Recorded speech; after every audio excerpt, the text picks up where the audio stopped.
여러분 혹시 신의 악단이라는 영화를 보신 적 있으신가요? 네, 보신 분도 계시고 안 보신 분도 계실 줄 압니다. 올해 초에 관객 수 100만을 넘은 기독 영화인데 저는 이 영화를 참 인상 깊게 봤습니다. 왜냐하면 배경이 북한인데 북한에서의 복음화와 관련된 영화이기 때문입니다. 복음이 철저하게 막혀 있는 북한, 그 북한 정부가 외국 기독교 단체로부터 2억 달러라는 거금을 제안받았습니다. 대북 제재로 돈줄이 막힌 북한 정부는 이 거금을 받기 위해 기상천외한 음모를 꾸미게 되는데요.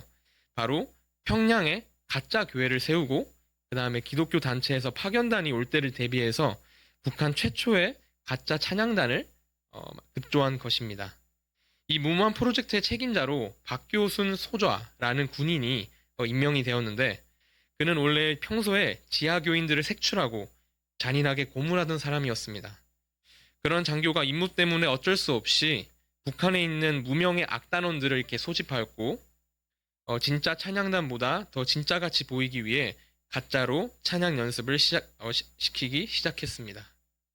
그런데 여기서 기가 막힌 반전이 일어나는데요. 찬양의 찬자도 모르는 이 박교순 소좌, 이 소좌가 매일 가짜 찬양단을 연습시키며 자신 또한 매일 찬양을 가짜로 연기하면서 이렇게 중얼거리다가 어느 날 그 찬양의 가사와 성경의 말씀이 박교순 소좌의 그 메마른 심령을 뒤흔들기 시작했습니다. 가짜로 시작했던 찬양 속에서 진짜 예수님을 만나게 된 것이죠.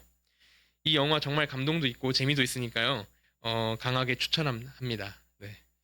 가짜 찬양단과 가짜 찬양 연습이라는 명목으로 이젠 가짜가 아닌 진짜 찬양을 부르며 시간을 보내던 어느 날이었습니다.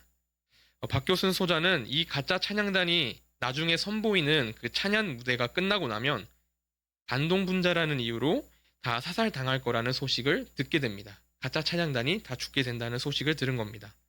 하지만 이제 박교순 소자의 눈에는 이 찬양단이 더 이상 반동분자가 아닙니다. 그의 눈에는 북한 체제 아래 복음을 붙들고 신음하며 죽게 되는 찬양 단원들이 불쌍히 보이기 시작했습니다. 오늘 성경 본문에서도 누군가 상대방을 불쌍히 여기는 모습이 나오죠. 바로 예수님께서 많은 무리를 불쌍히 여기는 모습이 나옵니다. 자, 남자만 4천 명이나 되는 큰 무리 앞에서 예수님께서 이렇게 말씀하십니다. 본문 2절에서 3절입니다. 내가 무리를 불쌍히 여기노라. 그들이 나와 함께 있은지 이미 사흘이 지났으나 먹을 것이 없도다. 만일 내가 그들을 굶겨 집으로 보내면 길에서 기진하리라. 그 중에는 멀리서 온 사람들도 있느니라.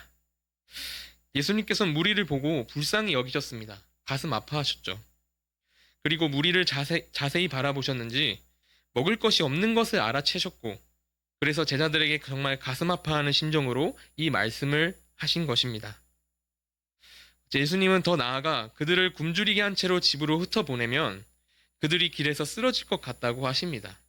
예수님께서는 무리 한 명 한 명에게 정말 관심이 많으셨습니다. 그래서 감정이입을 하셔서 이들이 정말 혹여나 쓰러지지 않을까 걱정하시고 가슴 아파하셨습니다. 예수님께서는 제자들과 함께 이 불쌍히 여기는 마음을 공유하고 싶으셨는지 모릅니다. 제자들과 이 가슴 아파하는 마음을 함께 느끼기를 바라셨는지 모릅니다. 기적을 베푸실 능력이 되시는 예수님께서는 이런 말씀 없이 그냥 무리를 배부르게 먹이시면 되지 않겠습니까? 굳이 제자들에게 이 무리를 향해 내가 불쌍히 여긴다고 말씀하시는 것은 제자들 또한 이 마음 가지기를 간절히 바라셨고 제자들이 이 긍휼한 마음으로 무언가를 조치하기를 바라셨던 것 같습니다. 예수님께서는 우리에게도 이런 마음이지 않을까 싶습니다. 예수님께서는 우리에게 말씀하셨습니다. 마태복음 18장 33절입니다. 내가 너를 불쌍히 여김과 같이 너도 내 동료를 불쌍히 여김이 마땅하지 아니하냐. 예수님께서는 우리도 누군가를 향해 불쌍히 여기기를 바라십니다. 우리도 긍휼한 마음으로 누군가를 위해 무언가를 행하는 사람이 되기를 바라실 겁니다. 실제로도 우리 많이들 들었잖아요. 남을 불쌍히 여기는 마음을 가지십시오. 우리가 꼭 기억해야 하는 말씀이지 않을까 싶습니다. 그러나 제자들의 반응은 어땠나요? 본문 4절입니다. 제자들이 대답하되 이 광야 어디서 떡을 얻어 이 사람들로 배부르게 할 수 있으리이까? 꽤 냉랭한 반응이죠. 누가 무슨 수로 여기서 떡을 구해서 이 많은 사람을 배불리 먹일 수 있겠느냐고 답했습니다. 더불어 제자들은 이곳이 광야라는 점을 강조했습니다. 냉랭한 반응이라고 느낄 수 있지만 여러분, 한편으론 제자들의 말이 맞는 말 같지는 않으신가요? 제자들이 강조한 광야가 어떤 곳입니까? 먹을 것은 무슨 정말 아무것도 없는 곳이 바로 광야입니다. 제자들이 어떻게 할 수가 없는 곳입니다. 너무 외딴 곳이라서 뛰어가서 먹을 거를 구할 수도 없는 곳입니다. 현실적으로 불가능하고 아무것도 할 수 없는 곳, 그곳이 바로 광야입니다. 예수님께서는 도대체 이런 곳에서 어떻게 하라는 뜻일까요? 예수님께서 느끼시는 불쌍히 여기는 마음 너무 좋습니다. 그러나 현실이 이렇게 가로막고 있는데 도대체 어떻게 하라는 말씀일까요? 저는 제자들의 마음이 그래서 이해가 갑니다. 제자들은 아무것도 할 수 없는 광야 속에서 자신들을 바라보면서 너무 가슴 아파하는 예수님을 보고 아마 어찌할 바를 모를 것 같습니다. 여러분, 우리도 마찬가지 아닐까요? 생각해 보십시오. 많은 목사님이 우리는 그리스도인으로서 늘 영혼을 불쌍히 여기며 살아야 한다고 말씀들을 하십니다. 많은 목사님들이. 그런데 정말 그게 쉬우신가요? 여러분의 현실이 그거를 허락하나요? 예수님이 우리 보시고 불쌍히 여기는 마음을 가져달라고 말씀하신다면 꽤 난감하지는 않을까요? 사실 지난 주일에요. 저에게 아주 착잡한 일이 하나 있었습니다. 오는 토요일에 뭐가 있는지 아시죠? 맞아요. 바로 아동부 여름성경학교가 있습니다. 근데 지난주에 아동부 예배 시간에 대부분의 아이들이 태권도 캠프랑 성경학교 일정이 겹쳐서 못 온다고 이렇게 말을 한 겁니다. 마장동 일대를 꽉 잡은 태권도장이 있더라고요. 그 태권도 캠프가 아동부 성경학교 일정과 이렇게 딱 겹치니 아이들이 전부 못 나간다고 선언을 해버린 겁니다. 저희한테. 저는 사실 이렇게 표정은 온화하게 다 들어줬지만 마음이 덜컹 내려앉았습니다. 텅 빈 여름 성경학교가 생각이 나니 마음이 너무나도 착잡했습니다. 성경학교가 일주일도 안 남았는데 준비는 많이 했지만 현실은 아이들 없이 선생님들만 가득 있는 성경학교였습니다. 이런 현실이 닥쳐오는데 저는 과연 아이들을 불쌍히 여기는 마음이 있었을까요? 하나님의 말씀과 찬양이 가득한 성경학교보다 태권도 캠프를 자진해서 선택하는 아이들을 불쌍히 여기는 마음이 과연 있었을까요? 돌아보면 전혀 없었습니다. 제 머릿속에는 당장 성경학교 어떡하지? 였습니다. 가로막힌 현실 앞에서 제가 내릴 수 있는 최선의 선택은 무엇이었을까요? 제 머릿속에서 내린 결단은 이것이었습니다. 성경학교 일정을 연기하자 였습니다. 일정을 연기하는 것은 가로막힌 현실 앞에서 제가 내릴 수 있는 최선의 선택이라고 생각을 했습니다. 더 많은 아이가 올 수 있는 날을 선택해야만 했습니다. 이렇듯 광야 같은 현실은 불쌍히 여기는 마음을 갖기에 힘든 게 사실입니다. 저의 일화를 듣고 본문으로 다시 돌아오면 더욱 제자들의 마음이 이해가 갈 것입니다. 제자들은 아무것도 없는 광야에서 먹을 것을 구하기는 힘든 현실에 처해 있습니다. 본문 4절을 원어로 보면 새로운 단어가 추가됩니다. 4절을 보시면 이 광야라는 단어 앞에 사실 원어로 보면요. 티스라는 단어가 들어갑니다. 그거를 해석하면 그 누구도 라는 단어가 원어로 보면 알 수 있습니다. 그 누구도. 제자들은 이렇게 말하는 겁니다. 선생님, 그 누구도 이 아무것도 없는 광야에서 떡을 구해서 이 많은 사람을 배불리 먹일 수 없습니다.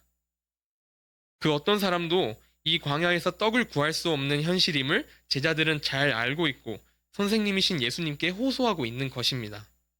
광야가 그런 곳인 것 같습니다.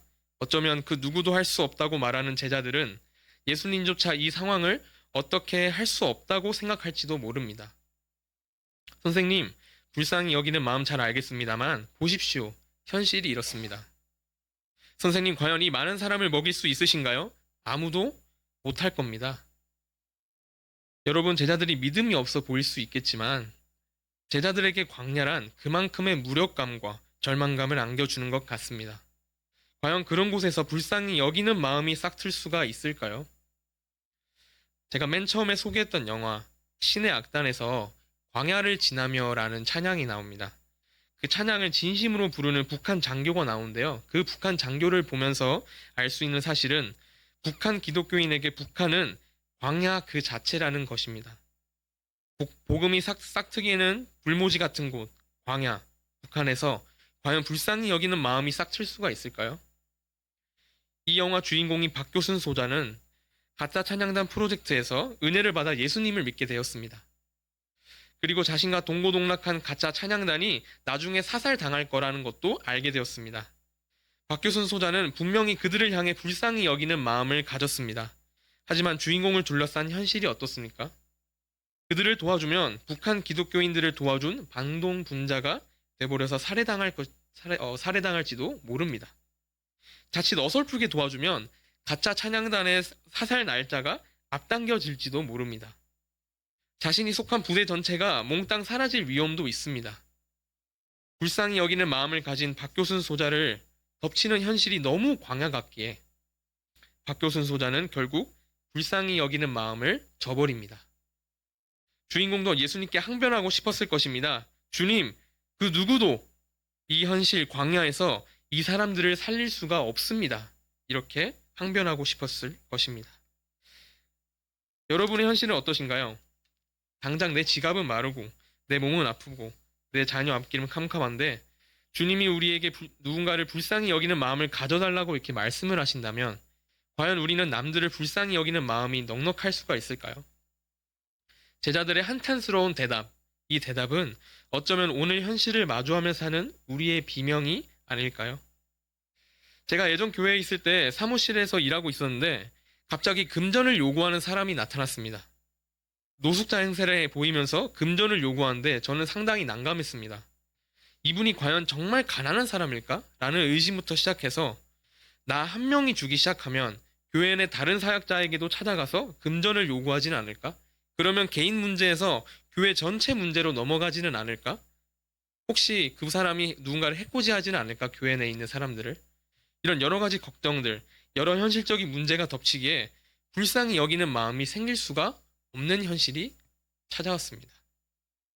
여러분도 마찬가지일 것입니다. 우리 각자 살기 바쁜 현실입니다. 어쩌면 실제로 광야 같은 현실에 살아가는 분들에게 불쌍히 여기는 마음을 가져라? 그 말씀을 들은 마음은 오히려 더욱 광야같이 변할 것입니다. 그렇지 않겠습니까? 예수님께서는 왜 이런 광야 속에서 그 누구도 가지기 힘든 불쌍히 여기는 마음을 우리가 갖기를 바라시는 걸까요? 본문 속으로 돌아와 제자들의 대답에 예수님은 어떤 반응을 보이셨을까요? 본문 5절입니다. 예수께서 물으시되 너희에게 떡 몇 개가 있느냐 이르되 7 이로소이다 하거늘. 곧바로 예수님께서 이 문제를 해결하시고자 떡이 몇 개냐며 물어보시는 모습입니다. 근데 저희가 생각해 볼 것은 제자들의 대답을 듣고 예수님은 곧바로 어떤 표정을 지으셨을까요? 저는 처음에 이 말씀을 묵상했을 때 표정이 굳어지시면서 제자들을 향해 실망감을 보이시지 않으셨을까? 라는 생각을 했습니다. 왜냐하면 이 본문 이전에 마가복음 6장 30절에서 44절까지의 이야기가요. 바로 오병이어 사건이기 때문입니다. 예수님은 이미 오늘 본문과 비슷한 상황 속에서 기적을 베푸신 적이 있습니다. 오병이어, 칠병이어 너무 비슷한 사건입니다. 오병이어 사건에서 예수님의 기적을 두 눈으로 봤던 제자들인데 그 제자들이 광야라는 현실에 가로막혀 기적을 베푸실 수 있는 예수님을 바라보지 못하니 얼마나 실망스럽겠습니까? 근데 그러나 제가 이 본문을 더욱 깊이 시간을 내어 묵상하다 보니 예수님은 제자들에게 표정이 굳어지시면서 실망감을 내비치지는 않으셨을 것 같습니다. 오병이어 사건에 이어 오늘 본문 이야기에서도 가로막힌 현실만 바라보는 제자들에게만 집중하셨다면 분명히 가르침이나 훈계의 말씀을 하셨을 것입니다. 믿음이 적은 자여 이렇게 시작하시면서 혼을 내시거나 가르치지 않으셨을까 싶습니다. 그런데 본문 5절을 보면 곧바로 제자들에게 떡이 몇 개냐고 물으셨습니다. 심지어 이전에 있던 오병이어 사건에 대해서는 언급조차도 안 하십니다. 현실을 보지 말라고 혼을 내시거나 가르치지 않으셨습니다. 예수님께서는 항변하는 제자들을 가만히 바라보셨을 것입니다. 그리고 나서 예수님께서는 광야라는 현실에 가로막혀 불쌍히 여기는 마음을 가지지 못하는 제자들을 오히려 불쌍히 여기셨습니다. 예수님께서는 제자들도 함께 이 많은 무리를 불쌍히 여기는 마음을 가졌으면 하는 바람이 있었었죠. 하지만 그 누구도 이 광야에서 이거를 해결할 수 없습니다. 이렇게 항변하는 제자들을 보면서 되려 불쌍히 여기셨을 것입니다. 그러니 조용히 제자들에게 떡이 몇 개 있느냐 이렇게 말씀을 하신 거죠. 오늘 자주 등장하는 단어 불쌍히 여긴다를 원어로 보면요. 스플랑크 니조마이, 좀 어려운 단어죠. 스플랑크 니조마이라는 단어입니다. 해석하면 그냥 불쌍히 여기는 게 아니고요. 창자가 끊어지는 아픔을 뜻합니다. 안 됐네 이런 수준의 동정이 아니라 상대의 고통을 보며 내 창자가 뒤틀리고 찢어지는 듯한 극심한 아픔을 함께 느끼는 상태를 말하는 것입니다. 예수님께서 많은 무리를 한 명씩 관심 있게 보실 때도 이 스플랑큰 니조마이, 창자가 뒤틀리며 끊어지는 듯한 가슴 아픔을 느끼셨습니다. 그리고 광야라는 현실에 가로막혀 불쌍히 여기는 마음을 가지지 못하는 제자들, 그 제자들을 보시면서도 한 명씩 찬찬히 바라보실 때도 스플랑큰 니조마이, 창자가 뒤틀리며 찢어지는 듯한 가슴 아픔을 느끼셨습니다. 제자들을 볼 때도 이 가슴 아픔을 느끼셨습니다. 아까 제가 성경학교에 많은 아이가 못 온다는 소식을 듣게 되자마자 현실에 가로막힌 저는 일정을 연기해야겠다는 결론을 내렸잖아요. 근데 일정을 연기하는 것이 나쁜 건 아닙니다. 하나님께 모든 걸 맡기며 상황에 맞게 조율하는 지혜일 수 있기 때문입니다. 하지만 성경학교에서 누릴 영적 기쁨보다 태권도 캠프를 선택했던 아이를 불쌍히 여기는 마음이 들어서 일정을 연기했는가? 자신에게 물어보면 저는 아무 말도 못할 것 같습니다. 저는 사실 그래서 이번 주일 오후 예배 때요, 내내 현실적인 생각을 멈추지 않았습니다. 저 드럼도 쳤었는데 드럼 치면서도 그 생각을 막 했었습니다. 오로지 저를 옥죄어오는 현실만을 생각하며 어떻게 성경학교를 진행할까 계속 생각했었습니다. 예수님께서는 이런 저를 보시고 어떤 생각을 하셨을까요? 왜 현실만 바라보냐? 왜 믿음이 없느냐? 저를 혼내셨을까요? 성경학교 대신 태권도 캠프를 선택한 아이들이 영적으로 굶주리게 될 것이라고 생각하며 불쌍히 여기며 가슴 아파하지 못하는 저를 예수님께서는 가만히 바라보셨을 것입니다. 가로막힌 현실만을 바라보며 성경학교의 성과만을 생각하는 저를 바라보셨을 것입니다. 그리고 나서 분명히 스플랑크 니조마이, 창자가 뒤틀리며 끊어지는 아픔을 저를 보시고 예수님은 느끼셨을 것입니다. 저를 불쌍히 여기셨을 것입니다. 영화 신의 악단도 마찬가지 아닐까요? 주인공 박교순 소자가 현실이라는 광야에 부딪혀 불쌍히 여기는 마음을 저버렸을 때 예수님께서는 그 주인공을 보시면서 스플랑크 니조마이, 창자가 뒤틀리며 찢어지는 아픔을 느끼시지 않으셨을까요? 하지만 여러분, 여기서부터 중요한 복음이 하나 나옵니다. 저번 수요 예배 때 담임 목사님께서 설교하신 말씀처럼 누군가를 불쌍히 여기는 마음에서부터 예수님의 기적은 시작이 됩니다. 예수님께서 극심한 가슴 아픔을 느끼시고는 조용히 제자들에게 물으십니다. 너희에게 떡이 몇 개 있느냐? 예수님께서 기적을 베풀기 시작하십니다. 무리에게 말씀하여 땅에 자리 잡고 앉게 하시고 7개의 떡을 받아들고 감사를 드리셨습니다. 그리고 나서 떡을 떼어 제자들에게 나눠주셨고 제자들은 그것을 사람에게 나눠줬습니다. 물고기 2마리도 똑같이 감사 찬양을 올려드리고 무리에게 나눠주셨습니다. 그 결과 어떻게 됐습니까?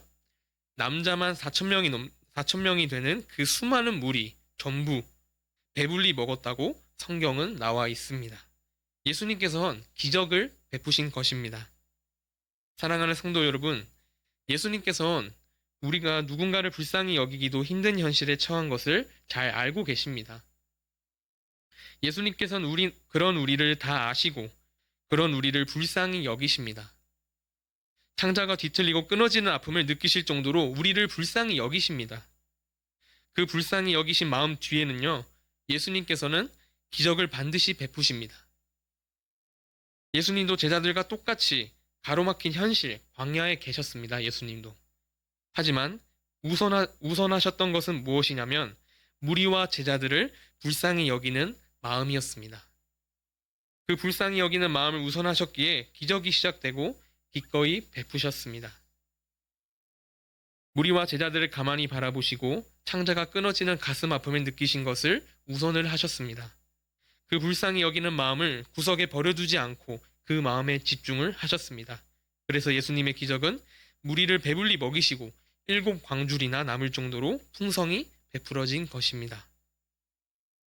제가 주일날 광야 같은 현실에 가로막혀 현실만을 바라보고 있을 때 예수님께서는 그런 저를 보시고 가슴 아파하셨습니다. 불쌍히 여기셨을 것입니다. 불쌍히 여기시는 것을 우선하셨기에 저희 아동부에게 작은 기적을 베푸셨습니다. 저는 떨리는 마음으로 아이들 학부모에게 연락을 돌렸습니다. 수화기 너머로 들려오는 어머니의 말씀이 뭔지 아십니까? 전도사님 확인해 봤는데요. 태권도 캠프는 다른 날짜예요. 라고 하시는 겁니다. 제가 아이들을 불쌍히 여기는 마음 없이 성과만을 생각하며 현실을 바라보고 있었을 때 예수님께서는 저와 아동부를 불쌍히 여기시며 이미 기적을 베풀고 계셨습니다. 그러나 주님께서는 저에게 확실히 몸소 보여주신 게 있습니다. 불쌍히 여기는 마음을 우선할 때 현실을 뒤집는 기적이 일어난다는 사실을 이번 사건을 통해 저에게 똑똑히 증명해 보이셨습니다. 여러분의 삶이 혹시 광야와 같은 현실 같습니까? 누군가를 불쌍히 여기기에는 내 코가 석자고 그 누구도 나와 같은 삶에서 누군가를 불쌍히 여기기 힘들다고 생각이 드십니까? 그러면 오늘부터 주님께 차라리 제자들처럼 항변이라도 하시길 소망합니다. 여러분이 겪고 계시는 광야를 주님께 알려드리십시오. 그러면 반드시 우리 예수님께서는 누군가를 불쌍히 여기지 못하는 삶을 살고 있는 여러분을 불쌍히 여기실 것입니다. 창자가 뒤틀리고 끊어지는 고통으로 여러분을 불쌍히 여기실 것입니다. 여러분을 불쌍히 여기시는 예수님을 가만히 바라보십시오. 그러면 그때부터 여러분의 삶에서 예수님의 기적이 시작될 것입니다. 하지만 성도 여러분, 예수님의 기적을 통해 우리가 기억해야 할 것이 하나 있습니다. 예수님께서는 제자들과 똑같이 광야라는 현실에 가로막히셨지만 제자들을 꾸중하시거나 훈계하시기보다는 우리를 여전히 불쌍히 여기셨고 제자들을 불쌍히 여기셨습니다. 현실 속에서 불쌍히 여기는 마음을 놓지 않으시고 우선하셨습니다. 그렇기에 기적은 시작될 수 있었고 많은 사람을 배불리 먹일 수 있었습니다. 우리도 이런 예수님을 본받기를 소망합니다. 기적은 광야 같은 현실이 해결되어서 시작되는 게 아닙니다. 불쌍히 여기는 마음을 잃어버리지 않고 우선하였기에 그런 광야 같은 현실 속에서도 주님이 기적을 베풀어 주신 것입니다. 분명 제자들도 오병이어 사건에 이어서 칠병이어 사건을 보고 느끼는 바가 있었을 것입니다. 예수님께서 처음에 제자들을 보고 말씀하셨던 이야기. 저 많은 무리가 너무 힘들겠다. 불쌍히 여기는 마음이 들지 않니? 제자들은 예수님의 그 불쌍히 여기시는 마음에 동참을 해야 했었습니다. 그러면 분명히 기적이 제자들을 통해 시작되었을 것입니다. 아까 영화 신의 악단 제가 자주 얘기하는데요. 이 신의 악단의 결말을 혹시 아십니까? 곧 사살될 거라는 가짜 찬양단을 불쌍히 여기는 마음이 들었지만 광야 같은 현실에 가로막혀 그 불쌍히 여기는 마음을 저버렸던 박교순 소좌. 예수님께서는 현실만 바라보던 그 주인공을 불쌍히 여기셨는지 그리고 가짜 찬양단 또한 불쌍히 여기셨는지 박교순 소좌의 마음을 계속 터치하셨습니다. 박교순 소좌의 마음은 다시 그들을 향해 불쌍히 여기는 마음으로 변했고 끝내 자신을 희생해 그들을 탈북시키기로 결심을 합니다. 아무도 모르게 심지어 가짜 찬양단도 모르게 자기 혼자 탈북 작전 계획을 세웠고 결국 가짜 찬양 집회가 열린 날에 자신이 세운 계획이 성공해서 자신은 인민군에게 붙잡혀가고 가짜 찬양단은 탈북에 성공하게 됩니다. 영화를 보면 박교순 소자가 계획을 치밀하게 짜서 탈북에 성공한 게 아닙니다. 박교순 소자가 불쌍히 여기는 마음을 저버리지 않고 우선하였기에 그리고 주님께서는 그 마음을 보시고 기적을 베풀어 주셨기에 가짜 찬양단의 탈북이 성공하게 된 것입니다. 완전 기적 그 자체였습니다. 박교순 소자는 붙잡혀 끌려가는 날에 주님께 이렇게 기도했습니다. 북한 사투리로 주님 저 잘했디요 이렇게 했습니다. 예수님께서 믿음이 생긴 지 얼마 안 된 주인공이 현실만 바라보는 것을 불쌍히 여기셨고 주인공도 가짜 찬양단을 창자가 끊어지는 아픔을 느낄 정도로 불쌍히 여겼기에 예수님께서 탈북이라는 기적을 베풀어 주신 것입니다. 저는 이번 설교를 준비하면서 마음에 찔림이 참 많았습니다. 내가 과연 이 아이들을 불쌍히 여기는 마음이 있었는가? 전도사로서 성과만을 생각했고 텅 빈 성경학교의 이미지가 좋아 보이지 않아서 일정을 연기하려고 하지는 않았는가? 정말 어찌 보면 작은 해프닝이지만 왜 주님께선 나에게 아이들을 통해 태권도 캠프가 성경학교 일정과 겹친다는 이야기를 잠깐이라도 듣게 하셨을까? 곰곰이 생각해보면 전도사로서의 성과와 현실만을 바라보는 저를 불쌍히 여기셔서 그런 작은 해프닝을 겪게 하신 게 아닌가 싶습니다. 물론 광야 같은 현실 때문에 아이들을 불쌍히 여기는 마음조차 느끼지 못하는 저를 보시고 불쌍히 여기셨던 예수님을 저는 느낄 수 있었습니다. 그렇지만 그 전에 내가 영적으로 굶주려 있는 아이들을 불쌍히 여기는 모습이 스스로 부족하지 않았나 반성을 많이 했었습니다. 무리를 보시고 불쌍히 여기셨던 예수님, 광야 같은 현실을 바라보며 한탄하는 제자들을 불쌍히 여기셨던 예수님께서 그 불쌍히 여기는 마음을 저버리지 않고 우선하셨고 그 이후에 기적을 베푸신 것을 보고 저는 많은 것을 느끼고 반성했습니다. 사랑하는 성도 여러분, 여러분이 처한 현실이 광야와 같을 수 있습니다. 그 누구도 이런 삶에서 누군가를 불쌍히 여길 수 없다고 생각할 수 있습니다. 그렇지만 그렇게 생각하는 여러분을 보시고 창자가 끊어지듯 고통을 느끼시며 여러분을 불쌍히 여기시는 예수님이 여러분 주위에 계십니다. 불쌍히 여기는 마음을 우선하셨던 예수님께선 여러분의 광야 같은 삶에 기적을 베풀어 주셨을 것입니다. 하지만 여러분의 현실이 해결되어서 기적이 시작되는 것이 아닙니다. 그러한 현실 속에서도 여러분이 누군가를 불쌍히 여기는 마음을 놓지 않았기 때문에 여러분을 통해 예수님께서 기적을 베풀기 시작하셨던 것입니다. 그러니 주님의 이름으로 권면합니다. 광야 같은 현실이 가로막고 있다 하더라도 누군가를 불쌍히 여기는 마음을 놓지 마십시오. 누군가가 고통에 처해 있다면 그 사람을 바라보시고 예수님의 마음으로 창자가 끊어지듯 가슴 아파하십시오. 현실이 옥죄어와도 불쌍히 여기는 마음을 우선하십시오. 그러면 반드시 예수님께서는 여러분을 통해 기적을 베풀어 주실 것입니다. 여러분의 광야 같은 삶에서도 기적이 일어날 것이고 여러분이 불쌍히 여겼던 그 사람에게도 기적이 반드시 일어날 것입니다. 여러분의 삶 속에서 삼위일체 하나님과 여러분과 그리고 어떤 다른 사람이 이렇게 삼각형 모양으로 서로 불쌍히 여기는 마음을 나눈다면 여러분의 삶은 광야가 아니라 풍성한 기적의 체험장이 될 것입니다. 이 복음을 믿고 붙잡으며 살아가는 한 주가 되기를 진심으로 소망합니다. 아멘.